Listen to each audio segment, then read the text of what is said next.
So, herzlich willkommen zu einem erneuten Tutorial. Wir steigen direkt ein mit einem Strich in der Mitte und machen direkt daraufhin einen waagrechten Strich, der ca. 10 cm von der oberen Seite entfernt sein sollte. Markieren danach direkt die Augenpositionen. Die Augen werden ca. 4 cm breit sein und die Lücke zwischen den Augen sollte auch ca. 4 cm sein. Also rechts kommt das Auge von Sasuke hin, das eher schmaler ist als Narutos. Die Augen sollten mandelförmig werden, also wie gesagt, es wäre immer am besten, sich an irgendwelche Formen zu halten. Ja, und Narutos Auge wird ein bisschen runder sein. Danach kommen die Pupillen, sollen beide auch sehr symmetrisch sein und direkt geradeaus schauen. Am Anfang muss es nicht wirklich so gut sein, also am Anfang ist es immer nur eine Skizze, zumindest bei mir. Hauptsache, man macht es am Ende richtig hin. So. Da bessere ich was aus. Danach kommt die Nase und der Mund. Das ist auch jetzt eher schwerer zu erklären. Da solltet ihr es einfach nur abzeichnen.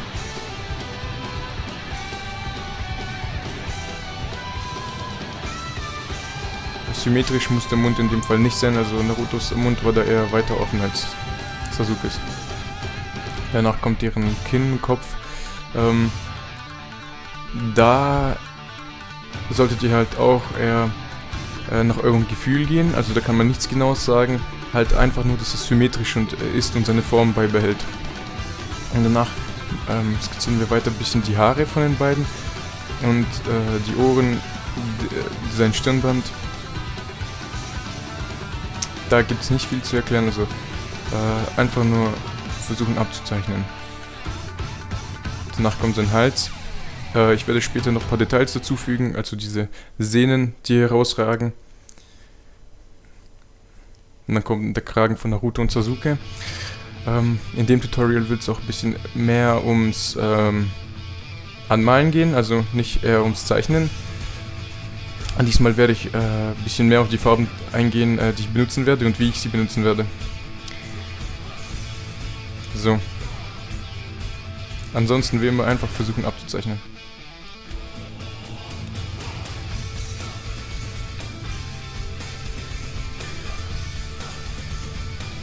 Die Haare hinter dem Kopf, die unten herausgucken, darf man auf keinen Fall vergessen. So wie bei Naruto und Sasuke.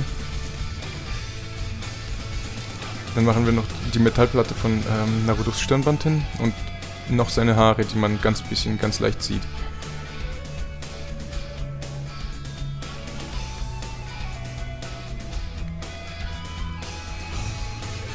So, dann nochmal selber hinschauen auf das Bild und schauen, ob man irgendwas verbessern kann. Sonst, wenn man zufrieden ist, kann man direkt weitermachen. Und zwar mit einem Fineliner die Bleistiftskizze auszumalen.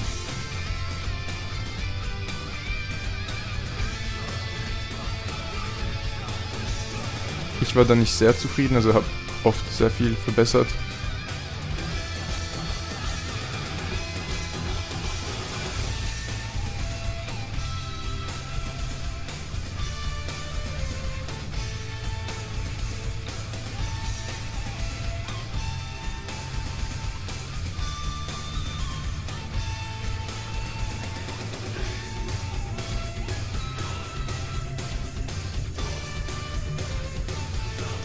Und schaut halt, dass ihr alles gescheit hinkriegt. Also zum Beispiel, ich habe jetzt den Strich in der Mitte ein bisschen versaut, ihn zu weit rechts angelegt.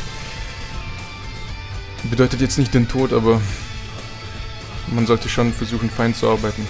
Oben beim Stirnband habe ich es auch nicht gut hinbekommen, das genaue Zeichen hinzumachen.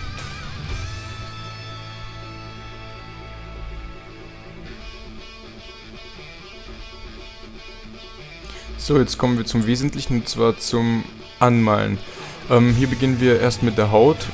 Da verwende ich am liebsten die Hautfarbe, eine helle Orange, ein helles rötliches Braun und ein dunkles rötliches Braun. Wir beginnen aber erst am Anfang mit Schwarz, und zwar an den dunkelsten Stellen tun wir es mit der schwarzen Farbe ganz leicht anmalen. Sehr, sehr leicht, so dass es grau ist. Und am Hals sind es die sind die Stellen am dunkelsten, weil dort das Licht am schwersten reinkommt.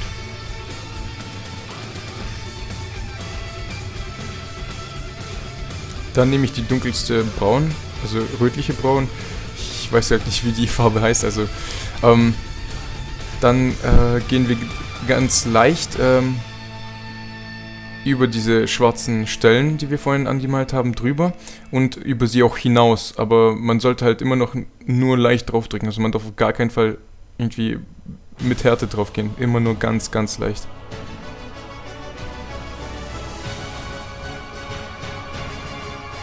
Bei den wirklich, wirklich sehr dunklen Stellen, da kann man schon mal draufdrücken, aber ansonsten ist es nicht empfehlenswert.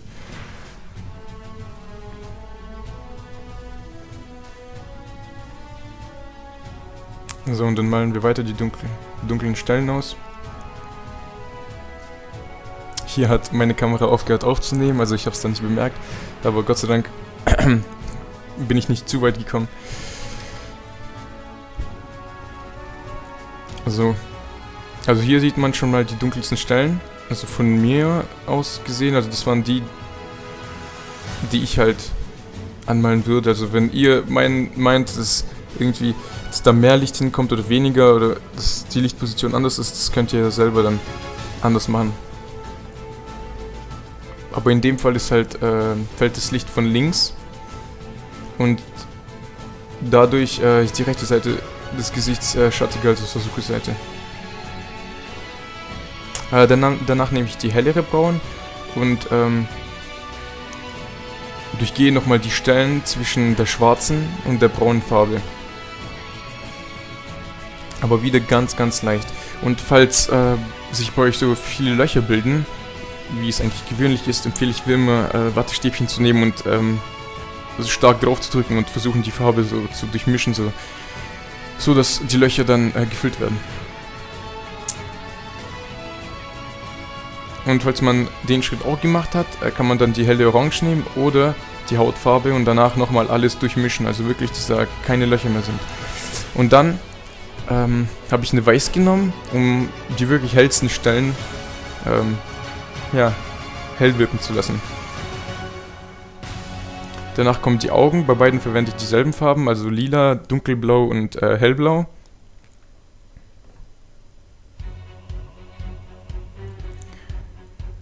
Da kann man nicht viel falsch machen, einfach da, wo die Ringe sind, sollte es halt dunkler sein als zwischen den Ringen. Und zwischen den Ringen dann halt immer schön mit einer hellblau und einer weiß so durchgehen, so dass es heller wirkt. Dasselbe bei Naruto. Die obere Seite seiner Pupille ist halt dunkler als die untere. Die Schatten der Augen mache ich auch mit schwarz, also da drücke ich ganz leicht drauf, dann ist es grau. Dasselbe bei den Zähnen. Da verwende ich einfach nur schwarz. Bei der Zunge markiere ich die dunkelste Stelle auch einfach nur ganz leicht mit der schwarzen Farbe. Drücke dann aber ganz stark mit der roten drauf und dann wieder ganz leicht an der hellen Seite. Und übergehe die helle Seite nochmal mit einer helleren Rot ganz stark drüber. Also ich habe versucht wirklich die Löcher zu füllen. Danach kommt das Stirnband. Das Stirnband ist ja schwarz. Ich habe es diesmal eher heller gestaltet. Kann man auch immer anders machen, also wie man will. Aber hier gibt es auch nicht viel zu erklären. Das Wichtigste hier ist halt zu beachten, dass ihr die Schatten von den Haaren weiter weg von den Haaren, also hinmalt, weil dann die Haare so plastischer wirken, als würden sie wirklich rausgucken und nicht auf dem Stirnband liegen oder auf der Haut. Deswegen muss der Schatten immer weiter von den Haaren weg sein. Und den Schritt kann man auch nochmal eigentlich überspringen. Ich habe da gemeint, da müsste ein bisschen mehr Orange in der Hautfarbe drin sein, aber jedem das seine. Danach das Stirnband, da gibt es auch nicht viel. Also ich habe einfach wieder die schwarz genommen und dann die linke Seite dunkler gestaltet als die rechte. Aber wie immer nicht stark drauf gedrückt. So, dann die Haare. Dort habe ich es so gemacht, dass in der Mitte jeder Haarsträhne, dass es dort halt am hellsten ist. Und je weiter es nach außen geht, desto dunkler ist es dort. Da habe ich einfach mit einer Grau angefangen. An die äußeren Seiten bin ich dann mit ganz dunkel schwarz gegangen und in der Mitte habe ich es halt mit weiß oder hellgrau so durchgemischt. Aber ich habe es immerhin so, also ich habe es streifenförmig angemalt. Ich habe nicht einfach mit dem Buntstift so herum gemalt, sondern immer so Striche gemacht. So dass es ein bisschen aussieht wie Haare.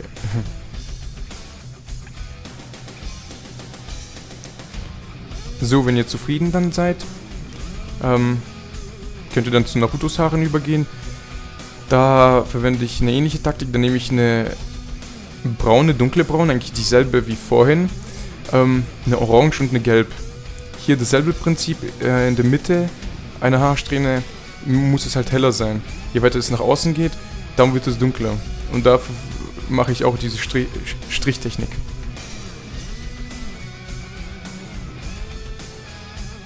Die hinteren Haare nicht vergessen. Sehr wichtig. Okay, danach kommt der Kragen von den beiden. Und zwar je weiter es zum Hals geht, desto dunkler ist es. Die dunkelste Stelle male ich ganz stark mit Schwarz an. Dann gehe ich in die Mitte über ganz leicht und in der Mitte drücke ich ganz schwach drauf. Und das mische ich dann wieder halt mit einer Grau durch. Also da sollte man überall ganz stark dann mit einer Grau drauf drücken.